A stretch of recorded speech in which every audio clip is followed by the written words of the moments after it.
Let's take a look at a couple of the mock drafts and a big name that seems to be very popular going to the Browns, Zaven Collins, linebacker from Tulsa. Both Mel Kiper Jr. and Todd McShay, the ESPN draft gurus, have the Browns taking Zaven Collins, athletic linebacker. Zach Jackson from The Athletic goes cornerback with Greg Newsome from Northwestern. And Seth Galina, Pro Football Focus. We know the Browns very much in the Pro Football Focus analytics mode. He likes Trayvon Marion, safety from TCU. Cleveland.com's draft expert Tim Bielik joins us. Tim, appreciate the time. You've done a lot of work and are familiar with all of these guys. First of all, apparent that most of the draft experts, and I think yourself included, believe the Browns likely to go on the defensive side of the football. Yeah, I think where the Browns are situated with the number 26 pick, with the way the board's kind of falling, there's going to be a lot of good defensive prospects available pretty much in any position they're looking for. I think defensive ends, there's going to be guys available. Corner, they might kind of fall out of that first tier into the second tier of guys, where like a Greg Newsome probably falls into that group. And then safety, we know Grant Delpit's coming off an Achilles. I think that could be as early, or that range might be about where you see safety start to come off the board. So they really got a lot of options. And of course, we see Zaven Collins on the board twice. It's no surprise that they need linebacker. And in our last mock draft, I had a dueling mock draft with Ellis Williams a few weeks ago. He had Collins going to the Browns at 26 as well. Well, and let's take a look at Collins. Zaven Collins, a guy that has been on the radar for people that are doing mock drafts, and you see very decorated Lombardi Award, Nagurski Award, Bednarik Award, unanimous All-American. Had 4 interceptions in 2020. 2 of them were pick sixes. You see the tackles for loss. You see the sacks. This is a guy that gives the Browns what they need, and that's an athletic guy that can run and tackle in space. When you have done the studying of Collins, what do you see from Collins? What are some of the areas that you think are strengths and maybe some areas of concern?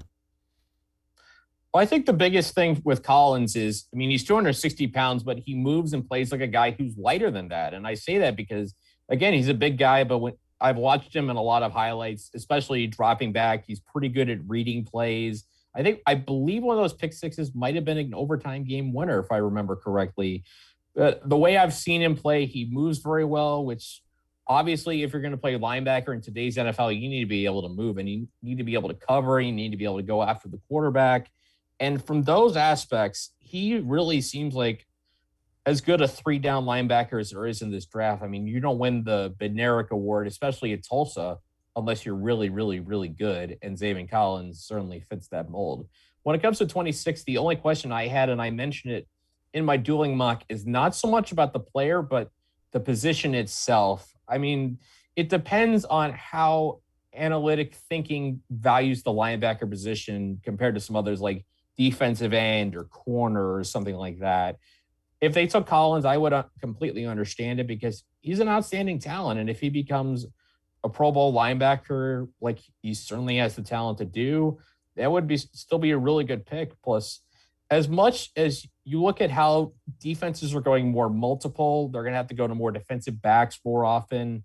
You need at least one dude who's going to be on the field for all 3 downs that you just don't take off the field unless you want to give him a little breather.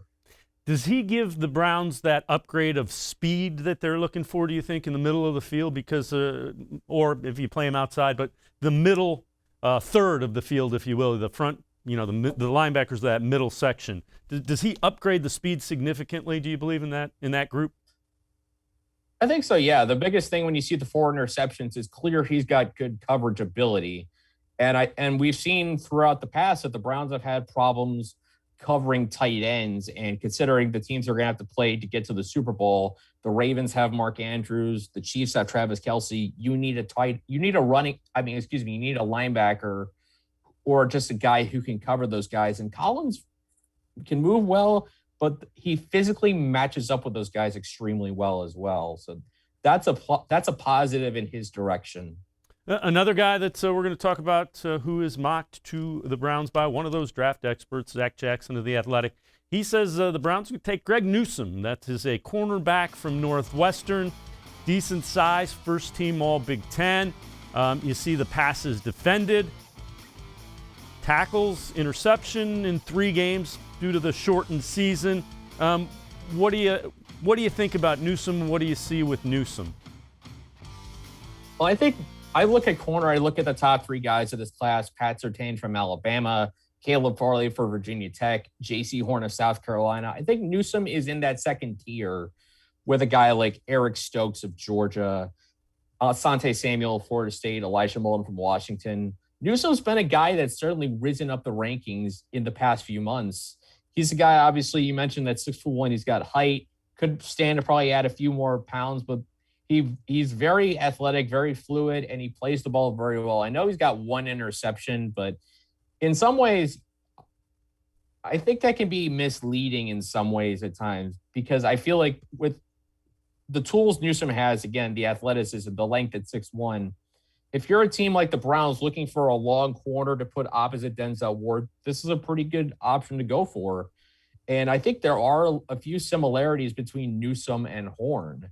So it may be a reach, at least right now, to go for him. Maybe if you slide down a few spots, he could be a good option. But, I mean, if you're looking for a corner and that's a pure need of those top 3 guys off the board, maybe not a bad option to go for. All right, one more guy in that defensive secondary that we'll take a look at, Trayvon Marion, and that is a guy that is a safety from TCU. Pro Football Focus, Seth Galina has this guy going to the Browns. See the interceptions. Jim Thorpe Award winner, that's the best defensive back in college football. All conference, in a conference that throws the ball like crazy. 21 years old, decent size. What do you see from Trayvon as you look at that? I see a guy who's clearly at the head of his position. I don't think safety is a very strong position in this draft. It's in the middle tier because I look at it's a position that's not exactly top heavy, but a lot of guys that can go in that second round. Merrick is the guy that's got first round ability because I look at his game. There's a lot he can do, namely play center field. You look at those interceptions. He is pretty much your pure center field type safety, which is something the Browns definitely need. And Joe Woods, the defensive coordinator, has talked before about how he wants 3 safeties on the field together. I could see a situation where if you draft Merrick, you can kind of rotate him and Grant Delpit in that deep role and kind of have Ronnie Harrison more play in that middle of the defense, kind of play downhill where he had some success this season. But I see some similarities between Merrick and Delpit. Of course, both won the Thorpe Award. I don't know how many times a team has taken Thorpe winners in back-to-back drafts, but there's a lot to love about Merrick's game. I'm a fan of his. He can cover, he can hit pretty well, which is, I think, the things you're looking for in a modern safety.